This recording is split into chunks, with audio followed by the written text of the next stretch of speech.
Bonjour à tous, je suis ravie de vous retrouver cette semaine pour un nouvel épisode des Couleurs de la Bible.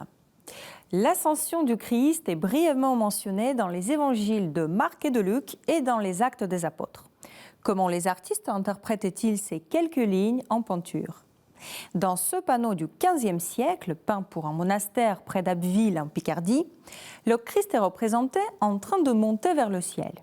Il vient de quitter une colline, c'est le mont des Oliviers, là où une tradition situe la dernière apparition du Christ à ses disciples. Il aura confié la mission de prêcher dans le monde, puis il a été enlevé au ciel. Un paysage assez curieux se déploie en arrière-plan. Des collines sur les côtés, des arbres symétriques, la nature sert d'écrin pour l'ascension.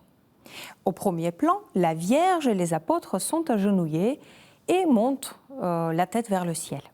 Marie est pratiquement toujours représentée dans les tableaux d'ascension et elle sera encore là au Cénacle à la Pentecôte. Les apôtres, dont le nombre peut varier, sont 12, car Judas est remplacé dans les tableaux par Saint Paul ou Saint Matthias. Observez comment le peintre représente les têtes levées vers le ciel. La plupart sont mal agencées, semblent tordues. L'artiste a du mal à peindre leurs raccourcis, à les positionner dans l'espace. En fait, le peintre ne cherche pas en premier lieu à peindre un espace et des personnages fidèles à la réalité. Son paysage, purement inventé et symbolique, l'importance accordée aux détails des vêtements ou de la végétation, vise surtout à impliquer le spectateur de l'époque, à lui rendre cette scène biblique tangible. Alors, un autre tableau de la tradition gothique tardive est peint par l'allemand Johann Querbeck. La Vierge seule, avec une auréole, vêtue de son riche manteau bleu, est placée au plus proche du spectateur. Saint Jean l'entoure d'un geste protecteur qui fait référence à un épisode dans les évangiles lorsque le Christ sur la croix confie sa mère à Jean. Saint Pierre se trouve sans doute à droite. Vêtu de manteau rose, il est généralement représenté avec sa barbe blanche, âgée et mise en avant. L'empreinte des pieds du Christ est visible sur la petite colline au milieu. Ce dernier témoignage de son existence sur Terre est fréquent dans la peinture médiévale. Toute la partie supérieure du tableau est recouverte de feuilles d'or qui symbolisent au Moyen-Âge le monde céleste. Le Christ est monté dans le royaume de son Père et c'est là qu'il trône désormais. Il est vêtu d'un manteau rouge, signe de son sacrifice, et lève une main en signe de bénédiction, tenant la bannière rouge de la résurrection dans l'autre.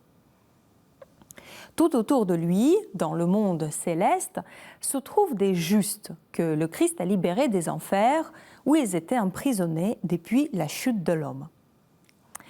Par exemple, on reconnaît Saint Jean-Baptiste, deuxième en partant du haut à gauche. Il tient un agneau, symbole du sacrifice du Christ. En bas se trouve le roi David avec une harpe et entre eux, Moïse est représenté avec les cornes et les tables de la loi. Selon une version, la représentation de Moïse, cornu, viendrait d'une confusion des mots cornu et rayonnant en hébreu, car Moïse descend rayonnant du mont Sinaï. À droite du Christ, deux personnages en rouge et en blanc n'ont pas d'attribut, mais une version suggère que l'un d'eux serait Élie, monté au ciel dans un char, préfigurant ainsi l'ascension. Alors, notre dernier tableau de Hans von Kulenbach, peintre allemand, représente l'ascension du Christ de manière curieuse, plutôt inhabituelle pour le XVIe siècle. Au sol, la Vierge et les 12 apôtres assistent à l'ascension. Seule la partie inférieure du corps de Jésus, ses pieds et le bas de ses jambes, est visible dans un nuage, comme s'il manquait toute la partie supérieure du tableau. Cette manière de peindre le Christ, quittant l'espace du tableau, et donc sur le point de quitter notre monde, existe surtout dans l'art médiéval.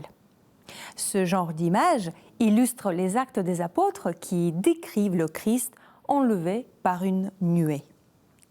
Les tableaux représentant l'ascension sont très variés, curieux, symboliques, nourris de références à l'Ancien Testament. Les peintres renouent avec la tradition, interprétée selon leur créativité personnelle, pour nous montrer la montée du Christ au ciel. Merci d'avoir suivi cette nouvelle émission des couleurs de la Bible. N'hésitez pas à la partager à partir du site ktotv.com ou à partir des réseaux sociaux. Et on se retrouve la semaine prochaine pour un nouvel épisode.